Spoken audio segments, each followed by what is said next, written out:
Oh yeah, of course. You want to see me put these things on, don't you? How many memes do you want to make of this one? I could give a little...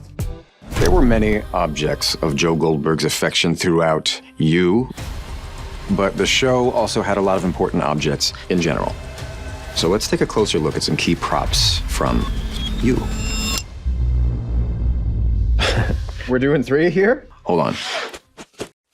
This is my invisibility cloak. If there's any actual order here, I would think this is season 1, 2, and then the rest of them. The hat is never as blue as emojis would have you think. There was one red hat in season 1. Does anybody remember that one?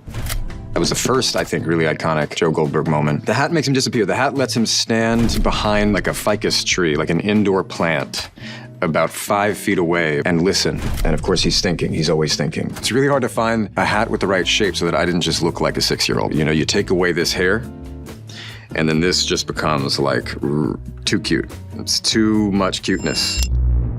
What is it? Oh, this is, these are Candace's.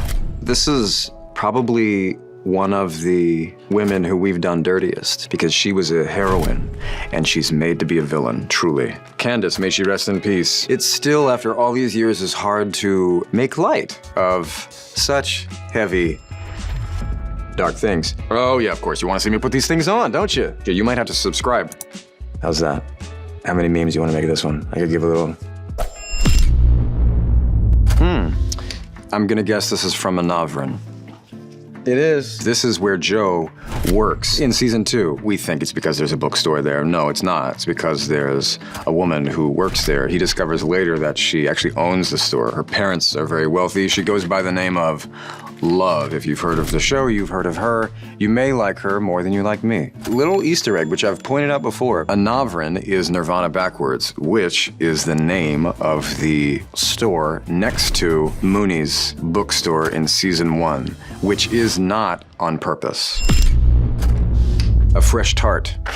Yes, that's right. Apparently Love was a great baker. I mean, she did both, and they're very different. I just want to shout out to all the chefs out there. They're not the same. They're completely different skill sets. She was impossibly good at both. She made a lot of these when she was frustrated, both sexually and morally, I think. She had a lot of frustrations with Joe, as anybody should. Joe cut off his own toes at the end of season 3 and put them inside of, not a cupcake. That would have been real cute. Some kind of pie. Who knows? This is toe pie. All right, this is a cupcake. I'm done. All right, we've got a book. This is from season 4.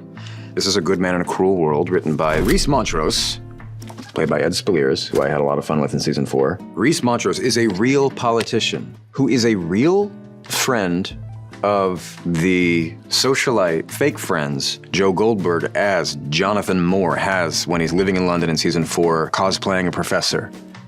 Hope this is making sense. Joe's evil id takes on the form of Rhys Montrose, and he develops a relationship with him, even though he's only met the guy once, barely, ever. Has he met him ever in real life? I don't know. You can, in the comments. This one is a complicated one. This one pays off in the end, but it's very hard to explain. I don't know what this one is. Oh, this is a famous one. To be honest, never been sure how to pronounce that. Jane Eyre? Okay, so this was something that was much debated on set. We were not sure how to say I think it's Bronte. I think if you were to really say the author's name, it would be Charlotte Bronte. Bronte to a American-leaning demographic, let's say. I know we're a global show, but Bronte just didn't sound quite right, so we went with Bronte. So have I lost you? Have you ever, how far have you swiped by now? What is this book about? I don't even know. All right.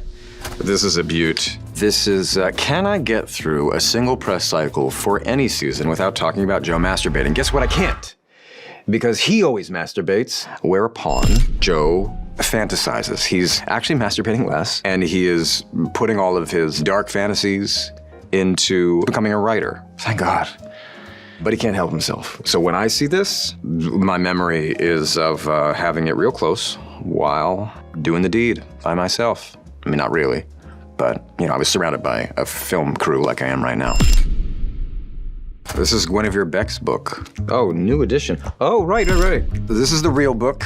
This is the book written after Joe's dick gets shot off. That's what you wanted, right? This is the real one, that's the fake one.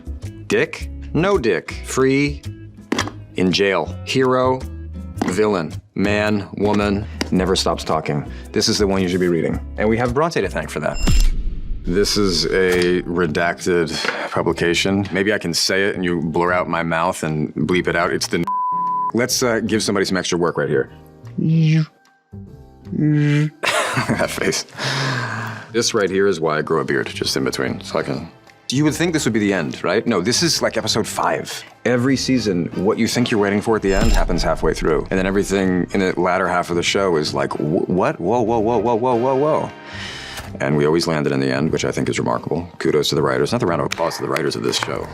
To keep it fresh and relevant past seasons 1 and 2 is a feat. Yeah, he gets arrested for killing Clayton. The whole world sees him kill a man. And then I believe the whole world starts to forgive him, which is, you know, just sort of biting social commentary, I suppose. Get him out of my face. Let's just do one more of these.